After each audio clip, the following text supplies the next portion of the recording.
everyone, this is Rita Yadav and you are on Gate Chemical Planet, a planet of knowledge and information. I welcome back all of you on Gate Chemical Planet. आज का ये जो session रहने वाला है ये रहेगा NFL preparation strategies पर और NFL गाइडेंस पर। तो आप लोगों की बहुत सारी क्वेरीज जो है वो आ रही थी मेरे पास कि NFL का सिलेबस क्या होगा और बुक्स क्या रहेंगी। तो डिप्लोमा केमिकल के लिए और BSc PCM के स्टूडेंट्स के लिए मैंने सिलेबस और बुक्स का सेपरेट वीडियो बनाया हुआ है।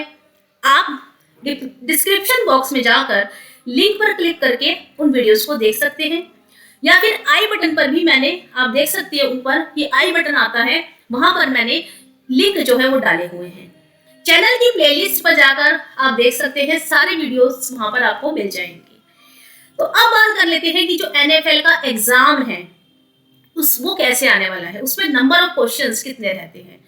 तो जनरल अवेयरनेस के लिए मैंने आप लोगों को बुक्स बता दी है। 50 मार्क्स का आपका रहता है जनरल अवेयरनेस का पेपर और जो टेक्निकल पोर्शन रहता है वो आपका रहता है 100 मार्क्स का, वहां पर 100 क्वेश्चंस आते हैं।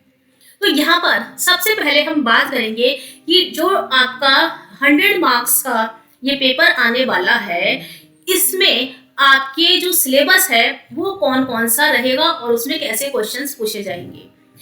तो यहाँ पर एक चीज साफ साफ NFL ने अपने नोटिफिकेशन में दी हुई है कि आपके जो 100 मार्क्स का पेपर रहेगा वो डिसिप्लिन रिलेटेड रहेगा। तो डिसिप्लिन रिलेटेड का जो मीनिंग होता है वो ये होता है कि अगर आप PCM से हैं तो आपका जो डिसिप्लिन रिलेटेड सब्जेक्ट होंगे वो होंगे फिजिक्स, केमिस्ट्री और मैथ। ठीक है। अच्छा, एक चीज यहाँ पर मैं और क्लियर कर देना चाहती हूँ कि पेपर के जो पैटर्न है वो उन्होंने दिया हुआ है कि आपका डिसिप्लिन रिलेटेड रहेगा, लेकिन कहीं पर भी सिलेबस को मेंशन नहीं किया गया है। तो बच्चों को एक कंफ्यूजन ये होता है कि हम पूरा केमिस्ट्री पढ़कर जाएं या फिजिक्स भी पढ़े और मैथ भी पढ़े। तो यहाँ पर मैं एक चीज बता देती हूँ कि पेपर जो होता है वो हर साल जो होता है उसका कुछ ना कुछ चेंजेस उसमें रहते हैं। ठीक है। तो आपको फिजिक्स भी पढ़ के जानी है और आपको केमिस्ट्री भी पढ़ के जानी है। जो लास्ट ईयर प्रीवियस ईयर में पेपर आया था वो डिप्लोमा केमिकल के लिए और जो BSc PCM के स्टूडेंट हैं उनके लिए अप्रोक्सीमेटली सारा पेपर जो था वो सेम ही था और वहां पर जो क्वेश्चंस पूछे गए थे वो आपके पूछे गए थे केमिस्ट्री से। ठीक है। तो मोर देन 90 क्वेश्चन जो थे वो केमिस्ट्री से रिलेटेड थे और वो जो क्वेश्चन थे वो आप लोगों के क्लास 11th 12th की जो केमिस्ट्री आप पढ़ते हैं वही से रिलेटेड थे। तो जो आपने BSc में जो केमिस्ट्री पढ़ी हुई है वो एक एडवांस फॉर्म में आपने पढ़ी है जो आप 11th 12th में भी पढ़ते हैं। तो अगर आपने 11th 12th की ही आप रिवीजन करके चले जाते हैं तो भी आपका ये जो पेपर है आप इसको क्रैक कर सकते हैं, क्योंकि पेपर को देखने के बाद ही पता चलता है कि जो पेपर में क्वेश्चंस पूछे गए थे वो बहुत बेसिक क्वेश्चन पूछे गए थे। केमिस्ट्री से रिलेटेड, फिजिक्स से रिलेटेड वहां पर क्वेश्चन थे। केमिस्ट्री के मोर देन 70% क्वेश्चन थे और 20% जो क्वेश्चन रहते हैं वो फिजिक्स से रहे थे। ठीक है। तो मैं आप लोगों को ये कहना चाहूंगी कि जितने भी BSc के स्टूडेंट हैं, जो भी हमारी यहाँ पे केमिस्ट्री की सीरीज चल रही है चैनल पर, उसको जरूर देखें क्योंकि वो हो सकता है आप लोगों के लिए बेनिफिशियल रहे। तो जो केमिस्ट्री का पोर्शन है जो मैं डिप्लोमा केमिकल वालों के लिए ऑलरेडी सीरीज बना रही हूँ, आप भी उस सीरीज को जरूर देखें। दूसरा एक चीज मैं और यहाँ पे कहना चाहूंगी कि केवल प्रीवियस ईयर के पेपर के आधार पर हम अपनी प्रिपरेशन नहीं कर सकते। तो हमें जो अपना डिसिप्लिन रिलेटेड वहां पर लिखा है उसको फॉलो करते हुए चलना है। तो जो PCM के स्टूडेंट्स हैं वो अपनी डिग्री में जो फिजिक्स, केमिस्ट्री और मैथ जो अपने ग्रेजुएशन के सब्जेक्ट्स में पढ़ते हैं उनको वो जरूर स्ट्रॉन्ग करके जाएं, क्योंकि अगर कोई क्वेश्चन केमिस्ट्री का आ गया या वहाँ पे मैथमेटिक्स का आ गया तो फिर हो सकता है कि आपको दिक्कत हो। तो उस प्रॉब्लम को ओवरकम करने का सबसे अच्छा तरीका ये है कि जो भी आपकी डिग्री में पढ़ाया जा रहा है उस सब्जेक्ट को आप अच्छे से तैयार जरूर करें। उनकी जो बेसिक सब नॉलेज है वो आपको होनी बहुत जरूरी है। ठीक है। तो पेपर आप मान के चलो कि 90% केसेस में जो पेपर होगा वो दोनों के लिए सेम होगा।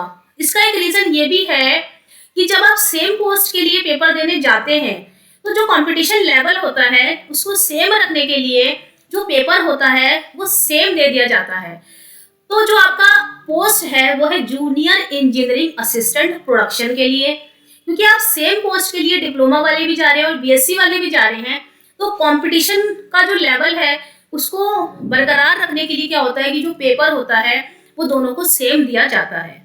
ठीक है, तो आप मान के चलो कि जो बीएससी वाले हैं उनको कुछ सब्जेक्ट जो हैं वो डिप्लोमा केमिकल के आने चाहिए, जैसे फर्टिलाइजर है और आपका पॉलीमर है और आपके जो ऑर्गेनिक केमिकल्स हैं, इंडस्ट्रियल केमिकल्स हैं, उसकी नॉलेज जो है वो बीएससी पीएससी वालों को होनी जरूरी है अगर आप एनएफएल का प्रोडक्शन के लिए पेपर देने जा रहे हैं। तो यहाँ पर सबसे ज्यादा जरूरी चीज ये है कि एक चीज होती है कि हमें पता है कि हाँ भाई पेपर सेम आ जाएगा, पेपर में क्वेश्चन केमिस्ट्री के आ जाएंगे, और दूसरी चीज ये होती है कि हम अदर चीजों पे ध्यान नहीं देते। जैसे कि अगर हम ये सोचे कि पेपर केवल केमिस्ट्री से ही आना है और हम फिजिक्स भी ना पढ़े और मैथ भी ना पढ़े और पेपर में फिजिक्स भी आ गई और मैथ भी आ गई, तो हो सकता है कि फिर उस केस पे आपको बेनिफिट ना मिले। तो आप ये मान के चलो, आपका सबसे अच्छा तरीका ये है तैयारी करने का कि जो भी आपको यहाँ पर इस चैनल से केमिस्ट्री के क्वेश्चन, फर्टिलाइजर के क्वेश्चन, केमिकल इंजीनियरिंग से रिलेटेड मटेरियल मिल रहा है, आप वो यहाँ से कवर कर लो। और जो फिजिक्स है आपकी और जो आपकी मैथमेटिक्स का पोर्शन है वो आप अपने डिग्री वाले कोर्स से कंप्लीट कर लो। तो सबसे अच्छा आपका तरीका ये रहेगा कि आप केमिस्ट्री साइड बाय साइड जो है आप उसको तैयार करके जाएं। फिजिक्स का मैं आप लोगों को प्रिपरेशन करवा दूंगी, एक जो वीडियो बनाऊंगी मैं फिजिक्स का, उससे आपको काफ़ी हद तक फिजिक्स तैयार करने में हेल्प मिल जाएगी। क्योंकि अगर फिजिक्स आ गई तो फिर आपको तैयारी तो करके ही जाना पड़ेगा, तो फिजिक्स आप जरूर करके जाएं। जो बेसिक आपकी फिजिक्स आती है 11th-12th वाली, जो ग्रेजुएशन में आपको पढ़ाई जाती है, वो थोड़ी सी आप पढ़ के जाएं। अगर आप 11th-12th की भी फिजिक्स करके अच्छे से चले जाते हैं ना, तो आपका पेपर जो है वो इजीली क्रैक हो सकता है। क्योंकि पुराने प्रीवियस ईयर को देखने पर यही लगता है कि जो फिजिक्स से रिलेटेड क्वेश्चन पूछे गए हैं वो बहुत ही इजी क्वेश्चन पूछे गए हैं, तो वो तो आप 11th-12th की फिजिक्स के बेसिस पर भी उस पेपर को क्रैक कर सकते हैं। केमिस्ट्री में थोड़ा सा फर्टिलाइजर पोर्शन है और इंडस्ट्रियल केमिकल्स है, एनालिटिकल केमिस्ट्री है, स्पेक्ट्रोस्कोपी है, इसको आप अच्छे से देख कर जाएं क्योंकि इन पे क्वेश्चंस रहते हैं। कुछ एनवायरमेंटल इश्यूज रहते हैं, उनके ऊपर क्वेश्चन आ जाते हैं। तो यहाँ पर मैं आप लोगों के लिए कहना चाहूंगी कि आप कुछ भी प्रिडिक्ट नहीं कर सकते। आप ये सोच के नहीं जा सकते कि हाँ 100 क्वेश्चन जो है वो केमिस्ट्री से आएंगे और वो हम पढ़ लें। अगर फिजिक्स आ गई या मैथ आ गई तो फिर आपको दिक्कत हो सकती है। तो जहाँ पर एनएफएल ने ये मेंशन किया हुआ है कि डिसिप्लिन रिलेटेड, तो डिसिप्लिन रिलेटेड का मतलब ये होता है कि आपको जो सब्जेक्ट तैयार करने हैं वो अपनी डिग्री से रिलेटेड करके जाने हैं। ठीक है, और अगर कुछ टाइम बाद एनएफएल अपनी वेबसाइट पर, ऑफिशियल वेबसाइट पर जो आपका सिलेबस है उसको मेंशन करता है, क्योंकि एनएफएल ने ऑफिशियल जो आपका सिलेबस है वो अपनी वेबसाइट पर तो नहीं दिया हुआ है। ठीक है, अगर आपको कहीं से मिलता है सिलेबस ऑफिशियल तो आप उसे देख सकते हैं।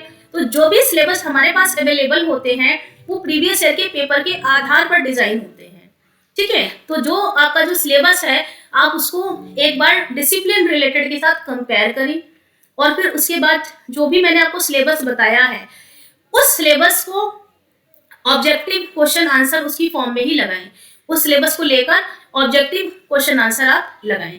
तो जितने ज्यादा से ज्यादा आप एमसीक्यूज लगाएंगे केमिस्ट्री में और फिजिक्स में आपको हेल्प मिलेगी।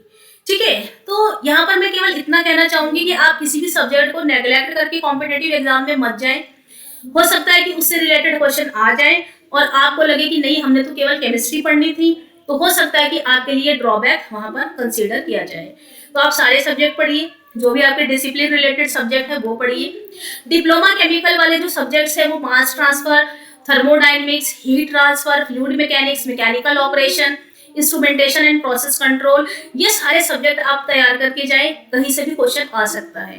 केवल केमिस्ट्री के बेसिस पर कि क्लास 11 और 12 का ही पोर्शन आना है, तो हो सकता है कि कभी भी पेपर का पैटर्न अगर चेंज हो गया या पेपर बनाने वाले के ऊपर डिपेंड करता है कि उसने पेपर कैसा बनाया है। उसने नहीं केमिस्ट्री को कंसीडर किया, उसने केवल केमिकल इंजीनियरिंग को कंसीडर किया, तो फिर आपको हो सकता है कि आपका जो पेपर है उसमें आपकी जो रैंक है वो उतनी अच्छी ना आप ला पाए। ठीक है, या आप जो है 75 मार्क्स जो आपको स्कोर करने हैं वो आप ना कर पाए। तो यहाँ पर इस वीडियो को मैं यहीं पे वाइंड अप करूंगी और आशा करती हूँ कि आप लोगों की तैयारी अच्छी चल रही होगी और कोई भी प्रॉब्लम आती है तो आप मुझे बताएं। और thank you so much, have a nice day. अगर अभी तक आप लोगों ने गेट केमिकल प्लैनेट को सब्सक्राइब नहीं किया है तो चैनल को सब्सक्राइब करें, वीडियो को शेयर और लाइक करें, and thank you so much, have a nice day.